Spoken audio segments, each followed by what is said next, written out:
Hello guys, तो welcome to my new blog. मेरे blog में तुम्हारा हार्दिक स्वागत है।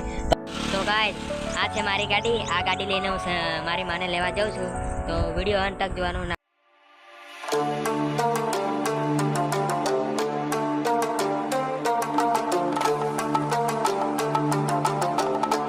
તો ગાઈસ, આ છે મારા મામાનું ઘર અને આ છે મારા મામાનો છોકરો।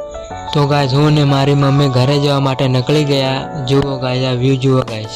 હું નીકળી ગયો છું સંજેલી જવા માટે। સંજેલી જઈને હું સંજેલી જે વિડીયો તમને બતાવીશ। સંજેલી લોનનું કામ છે, એટલે લોન કરાવવાની છે અમારે, તો હું ડોક્યુમેન્ટ લઈને સંજેલી। તો ગાઈસ, મેં અંબાજી જતા પગપાળા જતા માણસો મેં જોયા ગાઈસ। તો ફ્રેન્ડ્સ, આપણે પેટ્રોલ પંપથી 100 રૂપિયાનું પેટ્રોલ નખાવી લઈએ। તો ફ્રેન્ડ્સ, અમે સંજેલી આવી ગયા, પણ સાહેબ કે આજે ડોક્યુમેન્ટ ના નખાય, તો કાલે હું તમારા ઘરે આવી એમ કીધું સાહેબ, એટલે અમે હવે ઘરે જવા નીકળી જાય। તો ફ્રેન્ડ્સ, આપણે ચમારા નદી સુધી પહોંચી રહ્યા અને વરસાદ ચાલુ થઈ ગયો, એટલે આપણે તો ફ્રેન્ड्स, આ वीडियो यहीं पर समाप्त करते हैं। मिलते हैं किसी नेक्स्ट वीडियो, तब तक जय हिंद, जय भारत।